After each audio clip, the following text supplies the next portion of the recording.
Gallon Cabs present Pat Novak for Hire.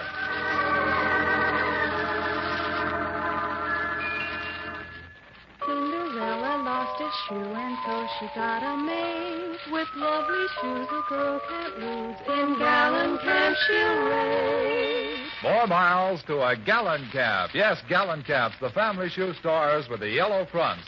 The largest shoe chain in the West, with stores from Canada to Mexico to serve the West. GALLENKAMPS, Gallon Cabs present Pat Novak for Hire.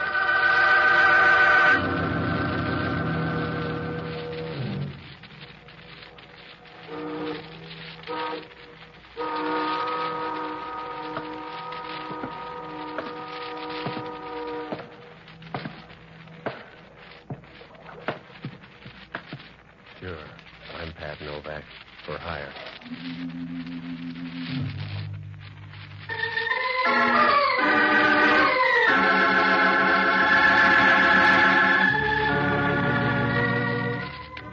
That's what the sign out in front of my office says. Pat Novak for hire. Down on the waterfront in San Francisco, you always bite off more than you can chew. It's tough on your windpipe, but you don't go hungry. Down here, a lot of people figure it's better to be a fat guy in a graveyard than a thin guy in a stew. That way you can be sure of a tight fit. Oh, I rent boats and do anything else that makes a sound like money.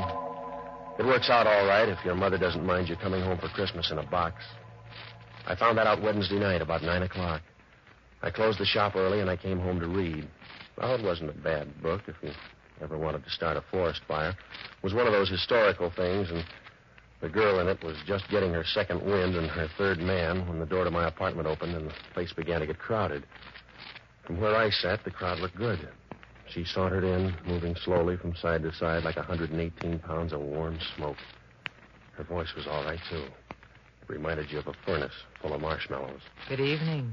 Yeah, thanks for knocking. I don't think you mind my coming in without warning. No, I get the cabbage smell from next door the same way. Does it pay to be that polite, Mr. Novak? Saves you the trouble of saying please. What's on your mind? That bottle in front of you. Will you pour me a drink? No. You'll save dough if you look up a bartender. All right. I came to use you instead of your whiskey anyway. Talk. My name is Lee Underwood. I'll give you $300 to do something for me. It'll only take an hour. That's too much dough unless it's murder. And if it is murder, it's not enough dough. Are you afraid? I just don't like paid murder. I told you. When you get caught, the pain gets expensive. If it were murder, I'd do it myself. Mr. Novak, I want you to frighten someone for me. Why don't you hire a friend? Are they too pretty? It's a man named Dixie Gillian. You'll find him in an office down on Folsom Street, at this address. I promise nothing will happen to you. That's what they told Billy Kahn. He'll be in this office until 11 tonight. I want you to go in and see him. Tell him you're from Adrian, and that he's to get out of town by tomorrow noon. Suppose he wants to put it off. He won't. Don't let him know who hired you. Just tell him Adrian said to leave. Yeah. You better go home. For $300, I won't buy a tissue paper plot. Now tell me more or say goodbye. There's not much more I can tell you, except there won't be any trouble. He's a rotten little beast, and I want him frightened badly. Why? He's been bothering my sister. Why doesn't he bother you? Because I bother back too fast. Do you want the $300, Mr. Novak? Yeah, it's going to be a long winter. Put it on the table. Good. And you'll need this, too. No, you keep it. I don't want a gun. It's empty, don't worry. See? No shells. It's perfectly safe. Now, look, I've got a nasty disposition. You can rent that for $300, but if you want more, find a gunsel or an off-duty copper, will you? I don't want you to be a gunsel. That's why I want you to use this gun. I know it's empty. If you use it on Dixie, he'll scare fast. It's just a way to save some breath. All right, it's your $300. You better go now. Yeah. Wait till I get a coat, will you? If your doorbell rings, don't play mouse. Oh? Because I may look you up. Am I too young to ask why? Because if anything goes wrong, I'll be around looking for you. From there on, it won't be nice. I'll dirty you up like a locker room towel. Relax, Patsy. You'll never learn to fall in love that way.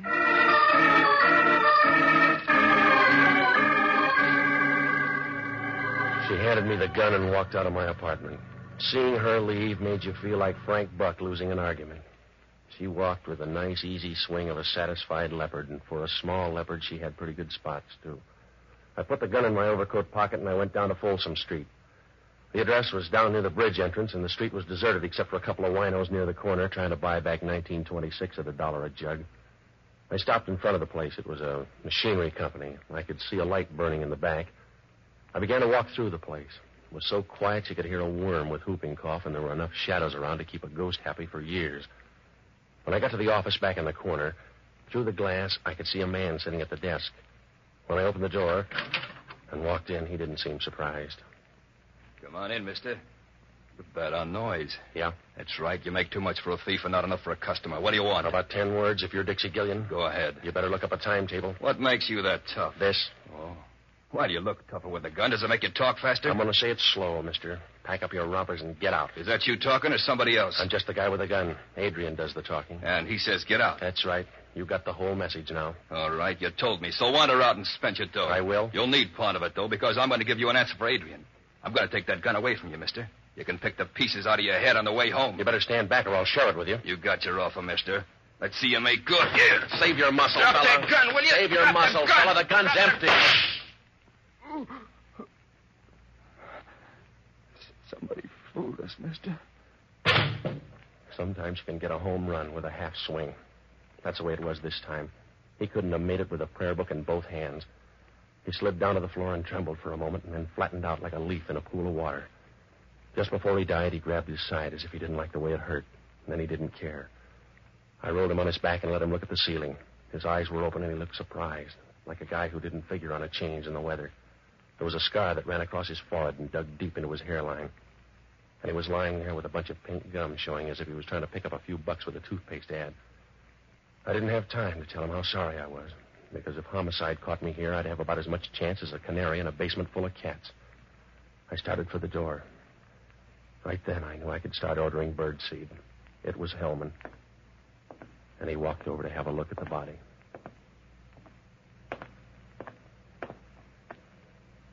Hello, Novak. The guy looks embarrassed. Yeah, I guess he is, Hellman. What's he doing dead? Putting in a beef somewhere, I guess. He rates it. He'll like you for that, Novak. How did it happen? A team play. We worked it out together. But you've got the gun. That's right. I got the gun. You feel like a bet? No. Just keep stealing the old way. You know how I feel, Novak? Yeah, you feel flabby to anybody else, but to yourself, I suppose you feel good. Now, look. I walked in here with a gun. There was some quick fight talk, and I killed him, but it's still not a good rap. I can get a long price on it for you, Novak. I bet you can, Hellman. You can give me a bad deal, but part of the time it'll be from the other side of the deck. Worse than that, Novak. It'll be all the time, and I want to watch you because I think you're going to be a crybaby. I'm going to scream, if that's what you mean, Hellman. I'm going to scream about a gal that sent me in here with an empty gun. That's a big hole for a cap pistol, Novak. I got a last-minute curve. It was empty once. Yeah. That's the only way they make a gun, Novak. I don't want you for an hour ago. I want you for this dead guy on the floor. All right. I told you I didn't come in here to kill the guy. I don't know him. He may even be a good guy. I'm sorry he's dead. All right, Novak. Just wait a few weeks and you can tell him personally.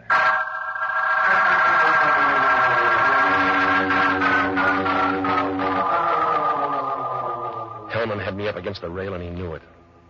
When we left there, he was wearing a big, toothy smile. It was big enough to sew on his ears. He called the coroner, and he told him to pick up the stiff, and then we rode downtown. He dropped the gun into ballistics, and he hauled me into his office. The reporters were there. He gave them the whole story and told them how to spell Hellman. After that, we wound up at the desk, and he booked me on suspicion of murder. The next hour and a half was the kind of stuff they don't write about in the paper. They call it interrogation. And when you're finished, you've been through a lot of tight spots, like a piece of bubble gum in a set of false teeth. About 11 o'clock, Hellman brought me into his office, and from there on, it happened kind of fast. I just talked to the DA. He's going to streamline things for you. Well, he's going to look funny. Going to trial on a guy you can't identify. I won't press you. I don't have to, Novak. I've got the only parley I need. You, the dead guy, and a big, fat murder gun. Yeah. Yeah, Hellman talking. Yeah, I know it was a .38. That crazy down in ballistics, I saw him standing over the dead guy. Well, they must have made a mistake, that's all. No, I don't want him in here. I don't want him in here. Hey, Tony. Tony, You're getting pale. You need some more rouge, Hellman. I got some bad news, Inspector. Well, keep it, or you'll take more home to your wife. I'll talk to you later. No, talk to him now, Hellman. If the bullet doesn't match the gun, talk to him now. That's right, Inspector. A .38 bullet, but it won't match the gun you brought in. It's got a match. I came in and found him standing there. He admits it. It's a neat trick, then. If he fired the bullet out of that gun, he retooled it in midair. I'm not that fast, Hellman. Get out of that chair so you'll have room to squirm. You keep still, Novak. Oh, I won't bother you. I'm going home. Huh? I'm walking out of your jail, Hellman. You got a broken-down .38 that won't fit anything but your thumbs. You can't hold me on that. I found you over the bar. I can hold you on suspicion of murder. But it'll hurt tomorrow morning, Hellman. The papers will be down here for a follow-up. And you'll have to tell them what it looks like out in left field. I'll handle them. You can't afford to let them start laughing at you. People will get the idea it's your face. You can save carfare if you stay right here. Because I'll have you back by noon tomorrow. You're not that good, Hellman. You couldn't hold a moth with a searchlight. The town ought to thank you. Huh? Oh, it's a nice jail, Hellman, and with you around, it'll last for years.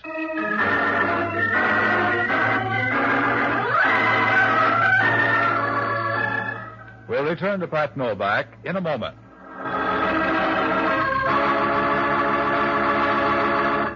You're going to put extra warmth and comfort in your Christmas wishes this year. How do I know? Well, because I've seen the Gallon Camp Christmas gift slipper collection. You know, everybody's talking about it as the gayest, brightest idea on the gift shopping horizon. When you visit your neighborhood Gallon Camp store, well, then you'll know why. There you'll find slippers for every member of the family. Soft and cuddly warm ski capers for Sis, handsome embroidered Chinese slippers for Mom, warm shearling-lined opera slippers for Brother, and good-looking smooth kid opera slippers for Dad's fireside loafing. Yes, and there are appealingly soft and gorgeously colored shearling scuffs to delight the heart of any young lady from 16 to 60, and slippers for the little nippers. All are irresistibly comfortable, good-looking, and irresistibly Gallon Camp priced. Go to Gallon Camp's, the store with the yellow front near you, to buy Christmas gift slippers that'll say Merry Christmas in a heartwarming way. Give more smiles with a Gallon Camp slipper gift. And now back to Pat Novak. When I walked out of headquarters, I had a nice mess to juggle. It was like trying to walk the baby on a floor full of marbles. If things didn't add up for Hellman, they weren't doing any better for me. I knew the gun I had went off. If it did, what happened to the bullet? Where did the other one come from? And why weren't there two shots? Oh, I couldn't put my finger on a thing, and nothing added up. It was like trying to follow a grain of rice in a Shanghai suburb. I looked up Lee Underwood's address, and I went by her apartment. The girl downstairs told me she worked at a nightclub out on the Bayshore Highway. Well, I had a couple of places to hit, so I looked up the only honest guy I know. An ex-doctor and a boozer by the name of Jocko Madigan. A good man until he began to figure the last drink in a bottle is just as easy to get as the first. Well, I found him in a little leather-trimmed sink on Powell Street with a grimy little hole where they wash the glasses once a week in stale beer, but Jocko was more at home than a vulture in Calcutta. Patsy, you're just in time to celebrate my return to health. Something mild for Mr. Novak. A double stinger, perhaps. No, forget it, Jocko. I got to talk to you. Patsy, I've just passed through a crisis. Yeah? A few minutes ago, they set before me a glass with a woman's lipstick all around the rim. All right, Jocko. I took one gulp and looked at the glass, and in this dim light, I thought I was bleeding to death. It took them 10 minutes and 3 mirrors to calm me down. Jocko, I'm in trouble. You got to help me. No, but they washed the glass for me in ammonia. They must have left a little ammonia in the glass because the next drink had a very odd tang about it. I've had 3 more just like it, a sort of ammonia colony. All right. So far, they've been using domestic ammonia. When the imported stuff comes in, I may give up whiskey altogether. Calm down, will you, Jocko? I got a bum shake tonight. Yeah? I either killed a guy or I thought I did. Well, that uses up the alternatives. What are you doing now, taking a vote? I got hired to scare a guy down on Folsom Street. 10 minutes later, the guy was dead. Oh, Patsy, you take your work too seriously. Couldn't you have just scared him into a lingering illness instead of killing him? One of the props was an empty gun. Only when the fight came, it grew bullets. Hellman walked in right after on a telephone tip. What are you doing out of the electric chair? Oh, the whole thing backfired down at headquarters. The bullet and the phony gun wouldn't match. Oh, Jocko, it doesn't add up. The call to Hellman's a tip-off. I was framed, but why wasn't I framed all the way? Well, who is the dead man? Just the guy with a falling blood count. His name was supposed to be Dixie Gillian. He but there's no identification and no record on him. Oh, you shouldn't have hired out as a gunsel. I told you I didn't hire out as a gunsel. It was somebody else's idea. Oh, you have no conscience, Patsy. Just a sort of soap opera rule of thumb you put into practice now and then, but no real conscience. You'd let a dying woman lie in the middle of the highway, unless her head was resting on a pile of war bonds. All right, Jocko, I'll cry with you later. I need help now. What sort of help? I want you to break into a girl's apartment. Yes? Don't worry, she won't be home. Oh, is that supposed to be an incentive? Here, it's at this address up on O'Farrell. Her name is Lee Underwood. She's the one who hired me. Well, if the girl's not there, what am I supposed to find? Anything that'll connect her with the dead man. He's a big guy with a scar. Well, that doesn't help much. You can't miss. Go through the desk and the drawers. Pick up everything you can. Leave a message at my place, huh? Oh, as soon as I finish this drink. Hurry up, will you, Jocko? Leave the glass alone and get going. Don't rush me. Hurry up. The glass is empty anyway. Yeah, that's what you thought about the gun, but the fellow got an awful jolt out of it. Good night, lover.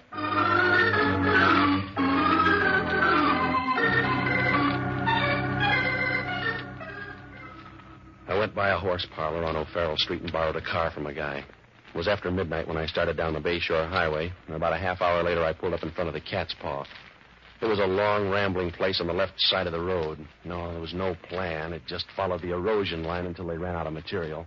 There was enough neon in front to light a main intersection in heaven. I asked a 50-year-old busboy, and he said Lee Underwood was back in her dressing room getting ready for the 1 o'clock show.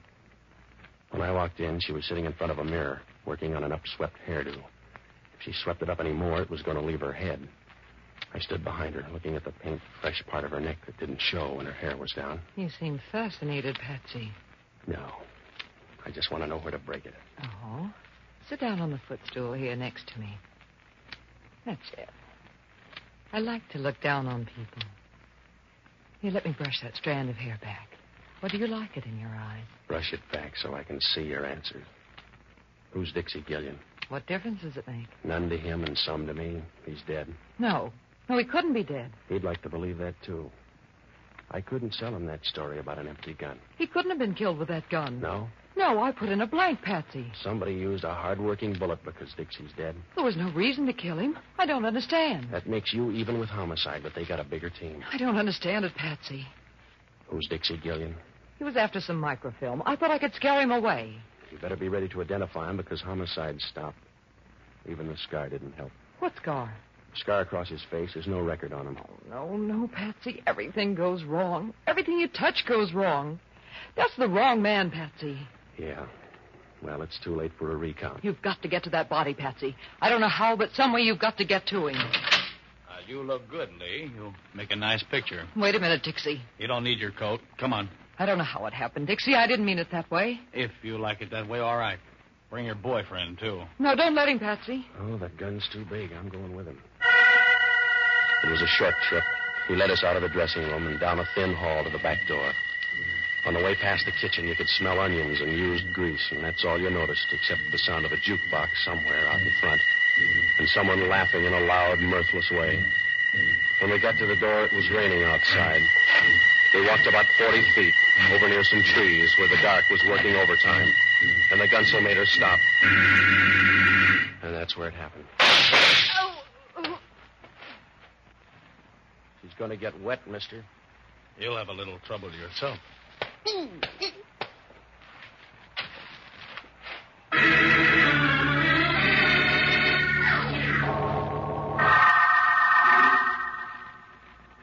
When I woke up, it was still raining, and I was lying on top of the mud like a stubborn seed.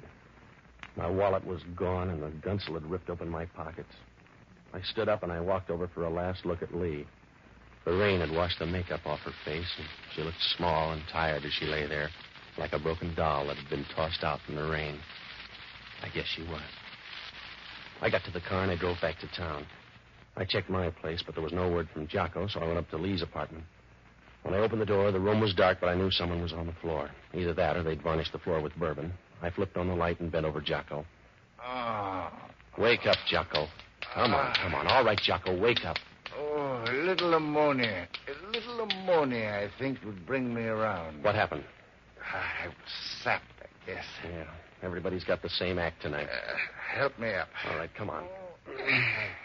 Where have you been? I went down to meet the girl. Huh?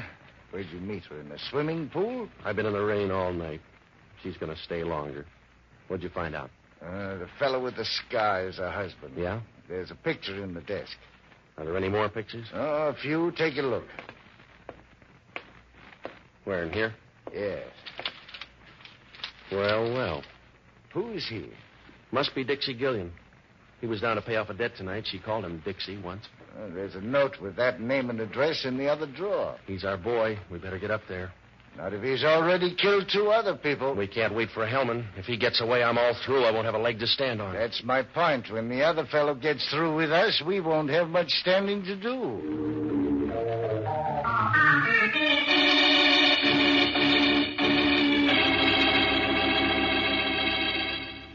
I felt better now. Gillian was the only guy left in the picture, so I dragged Jocko up to his place.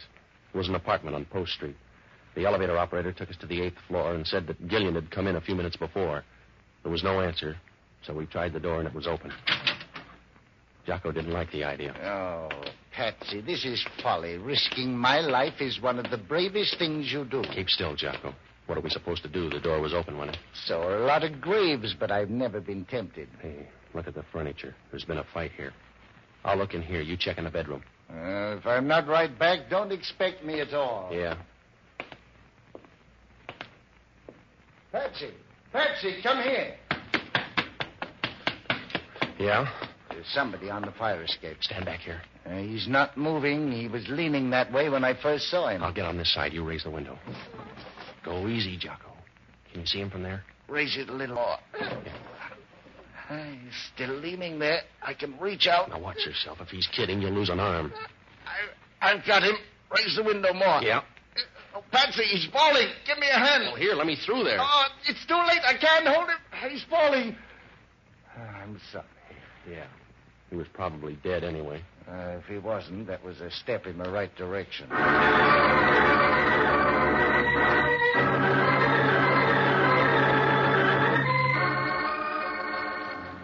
Oh, it was an easy night to die.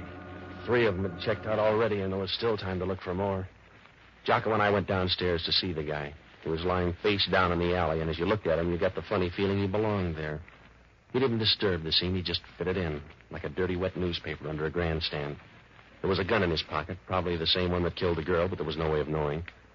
Jocko and I watched him for a moment, but your eyes begin to hurt when you see your only warm lead in a deep freeze. Well, it was past 2 when I got down to headquarters, and I looked up Hellman. I briefed him on the girl and the guy in the alley, and then I asked him if any microfilm had turned up on the first guy in the morgue. It was a waste of time. Hellman couldn't find a brass ring in a dead man's nose, but we went over to the morgue for another look. So far, it was working out like a crossword puzzle torn in half. It's your time, Novak. I got more after tomorrow. You haven't. The microfilm must be on the guy. 3 people have been killed for it, and I got roughed up just for laughs. We searched the guy once. Here it is.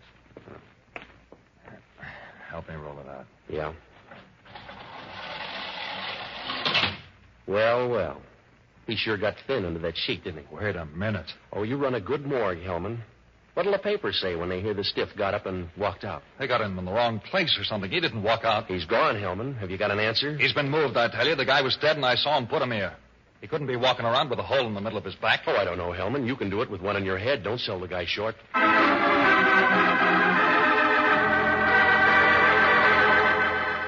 We'll return to Pat Novak in a moment.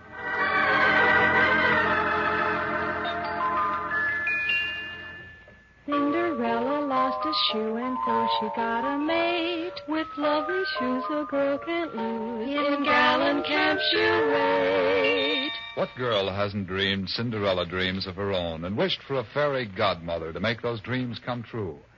Here's what the newest Cinderella, Marilyn Buford, Miss America, says. The modern girl doesn't waste time dreaming. She makes her dreams come true, and she needs no fairy godmother to give her lovely shoes.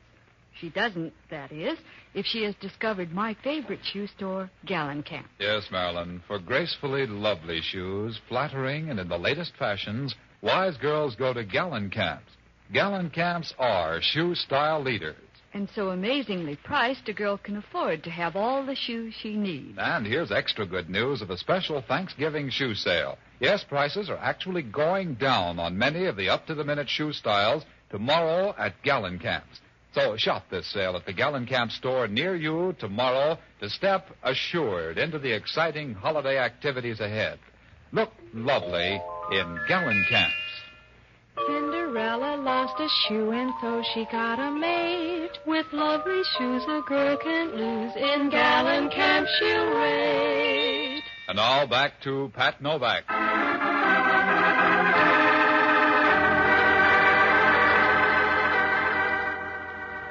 When Hellman found out the body was gone, he stood there and stared at the empty slab. And then he started looking around in a nervous way, like a man trying to find the sugar bowl at a restaurant counter. A few moments later, he turned and walked out of the morgue, and we were halfway downtown when it happened. It must have hit us at the same time, sharp and quick, like a piece of candy in a bad tooth.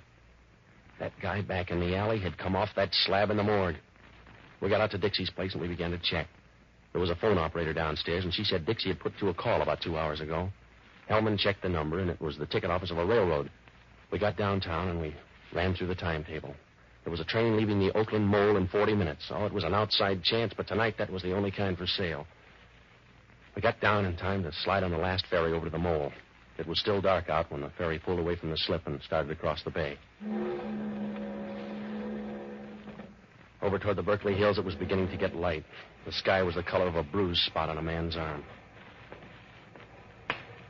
We'll get up to the pilot house and tell him not to dock until we've gone through all the passengers. He doesn't have to be in on this one. He'll check the train when he gets there. Wait a minute.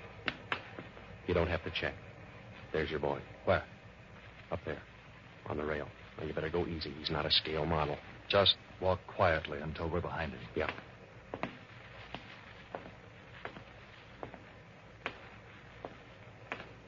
Turn around, mister. You'll get a better view. Hmm? Oh. Well, hello, Novak. How was the wind and the rain in your hair? Meet Inspector Hellman. You better turn in your ticket.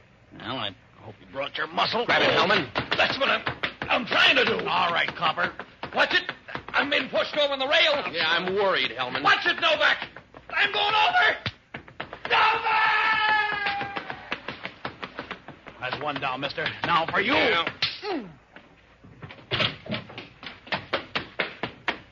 Well, I landed on the deck, and I watched him disappear in the dark. Halfway down, the guy turned in. I followed him down the ladder and along the main deck. He ducked into one of the engine spaces, and I started in to look for him. Oh, it didn't take long, because he turned out to be helpful. You got the idea yet, Novak? I'll come closer. Tell me then, huh? Suit yourself, but I'll knock you down hard when you show. Hey, watch that platform. You're backing into trouble. Stay back there, Novak. Watch out for that platform. You're backing into that engine. Look out! No! No! Oh!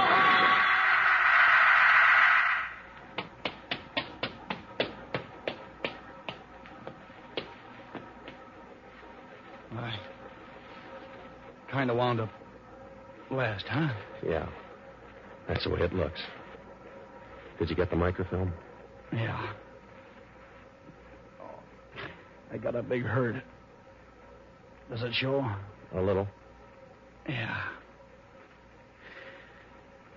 Yeah, it's been a long night, Novak, huh? Yeah. But your worries are over. It's almost dawn. I don't know. I don't know if I can use it, but I'll give it to you.